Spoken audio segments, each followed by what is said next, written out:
Hi folks, welcome to the Ask the Arb podcast, where this is the first episode of 2026. Let's dig right in.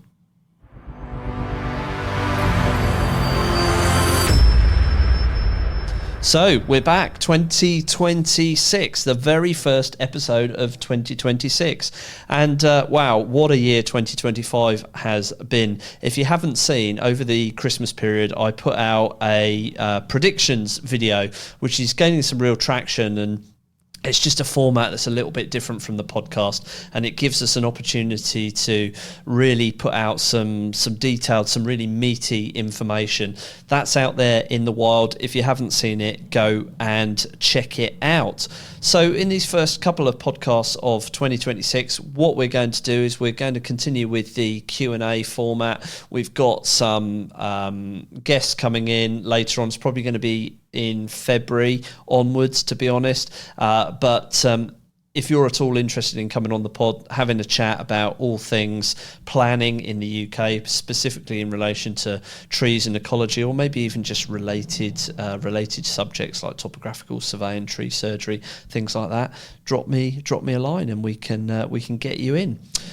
I'm coming to you from our slightly modified podcast studio. This is going to get better over the coming month or so. We've still got some walling and stuff to go up here and some changes to make. And you'll see I'm holding the microphone to stop it banging all over the place, and because we haven't got proper stands for it yet. So we're really going to up the production value of the podcast in 2026. So we're looking forward to that. Also, it is today, the 5th of January, so everyone's back at work downstairs today, and we've got a lot of snow on the ground. And because we've got a lot of snow on the ground, I have got a co-host with me today. He was at one point a regular guest on the podcast, but I'll welcome back James, my son. How are you doing today? Good, you? Yeah, I'm not so bad. You're looking forward to skiving off school for the next few days? Definitely. When were you supposed to go back to school? Wednesday. Wednesday? Yeah. All right. And it's Monday today, Yeah. so you've got another couple of days. Well, James is holding on to my phone because in the background my laptop's being used for some onboarding of a new employee today, and I'd really not thought ahead. So I've got like baby brain, I think, or something going on today. So James is holding on to my phone, and he has got a spreadsheet of the questions that we have on to the YouTube channel from listeners. So we've got 4 questions that we're going to run through today, and then from the next episodes onwards we'll be going back to our features. So we'll be bringing back You Couldn't Plan It and Panic Line. But first, let's go to the questions. So James, what is the first question? Who's it from and what are they saying? Matthew from Essex says, can I remove poor trees without a survey? Can I remove poor trees without a survey? It depends what it's in relation to, Matthew, essentially. You don't need, if the tree isn't protected, if it isn't protected by a tree preservation order and it's not in a conservation area, then there's absolutely nothing to stop you going ahead and removing the tree.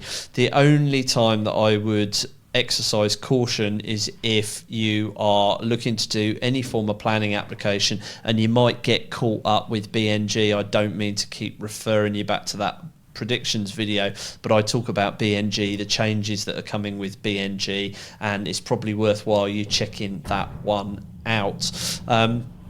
The only other time it might be worth looking into it in a little bit more detail is if the tree can be seen from the street or anything like that. Might be worth just having a quick chat with your neighbours and letting them know what you're doing or what you're planning. But if it's in relation to a planning application, then I would exercise caution, because the local authority can basically view that as facilitatory felling, and that is viewed particularly poorly. If they think that you're removing a tree to basically get the jump on them to make sure that there aren't any constraints to the planning application, then that can cause real problems for you moving forwards. It can also cause issues from a BNG perspective as well. So I'd exercise caution if it's in relation to planning application, but I don't think they say that, do they? What was the question again, James?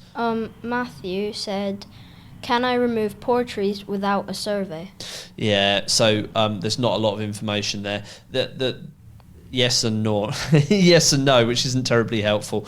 If it's for a planning application, no, get specialist advice from an arboricultural consultant. If it's outside of the requirements for a planning application, then crack on. But again, get good advice from a tree surgeon. What's up next, James? Caroline from South London says, how do topographical surveys relate to tree and ecological surveys? Oh, okay.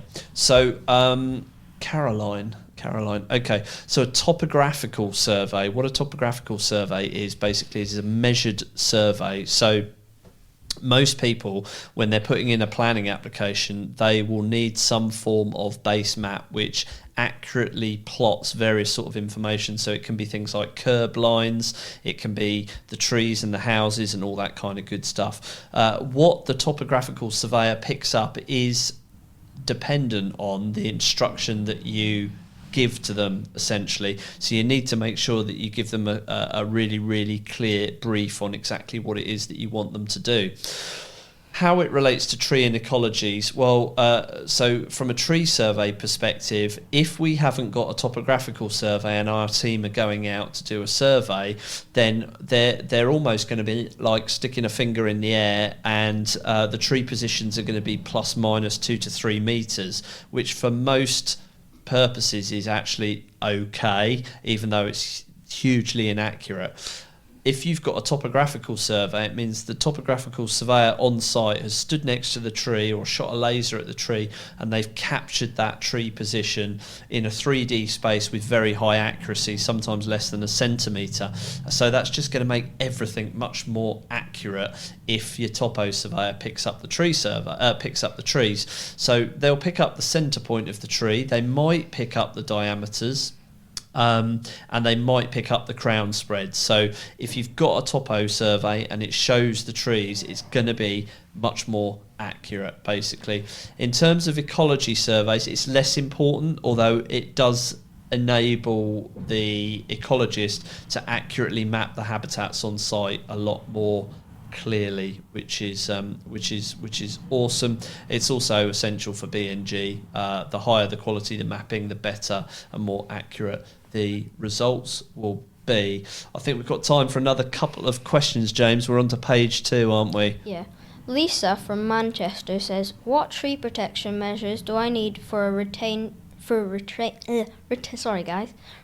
trees on a site? Retain trees, okay. So tree protection fencing, most people tend to use herass fencing. I don't actually know what herass stands for. We should Google that. Kian will Google herass, HERAS, and find out. It must stand for something, but that is the spec of general construction fencing. So what you need is herass protection fencing or herass fencing, world mesh fencing, and that gets set up around the tree. It will show you on your tree protection plan where the line of the tree protection fencing will go.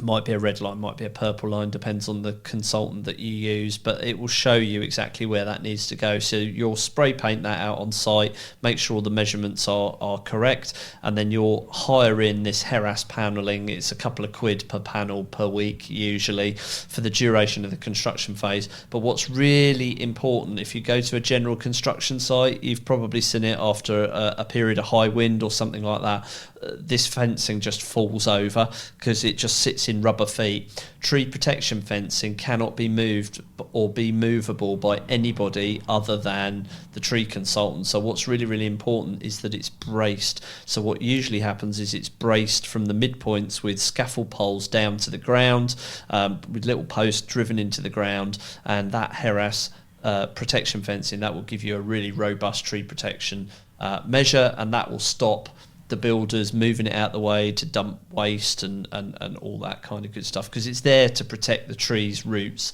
from compaction and erosion and runoff and all that kind of good stuff as well. So go on then, we've got time for one more, James. Jacob from Bristol says, when should tree surgery be done in relation to construction works? Right at the very start. So I always suggest what when I was a tree surgeon, what would often happen is you would get to site to do the facility. Only tree work that is authorised as part of the construction can be carried out. I should hasten to mention that. So it'll be listed in the arboricultural data tables essentially, and the tree surgeon, we would go out to site and we'd say, the guys would be like, "Oh, it's all right, lads, we've done it for you," and they'll have cut off all the limbs and bulldozed it into a big pile, and then expect you to chip it up when it's all covered in mud and crap and everything. So the tree surgery work, if it's to facilitate the development, it should be done before any other site operations get carried out. Then the tree protection fencing goes up. The tree work should be carried out to BS 3998 2010. So all the pruning cuts and everything should be done right. All the waste should be dealt with right, and then the tree protection fencing should be set up. Have we got time for one more 12 minute? Oh, I think. Go on then. One more. Zachary from Aberdeen says, what if heavy machinery needs to enter a tree's root zone? So all of that should be dealt with in your arboricultural method statement and shown on your tree protection plan. So that should all be discussed with it's called an ACAL, an arboricultural clerk of works. So they will talk to you about all of that before site work start. But usually you put down ground protection boarding. So that could be anything from track mats to plywood over a compressible layer like wood chip or something like that. Basically what you're trying to do is spread the load, because it's compaction. Trees basically breathe through their roots. Oxygen and moisture travels through the soil to the tree roots, and any compaction in that root protection area can have a negative effect on the health of the tree. So it's important that that compaction is minimised, and that's normally done through ground protection boarding. Sometimes the tree protection fencing will actually sit outside of that. So it may be that you've got a site access way going through a root protection area, and something a little bit more permanent might have to be put down, like a cell web track or something like that. But yeah, that's awesome. Thanks a lot for that, James. And for those of you that have listened to the podcast for a while, you'll note that when James first came on here, when he was like 8 or 9, he couldn't say arboricultural, and he can say it now. Can you say arboricultural? Arboricultural. What about topographical? Topographical. It's nailed it, hasn't he? He's gonna take the job from me. So that's it from us for this first episode of January 2026. If you want to find out a little bit more about what we do, you can go to our website, which is rover-group.co.uk. You can also find some of my books on Amazon. We've got the planning application hack and various different books for architects and all that kind of stuff. Or you can even sign up to my weekly newsletter, which isn't salesy at all. It's just good old-fashioned advice, and that goes out every Monday morning at 7 a.m. So that's it from me, and I will catch you next week.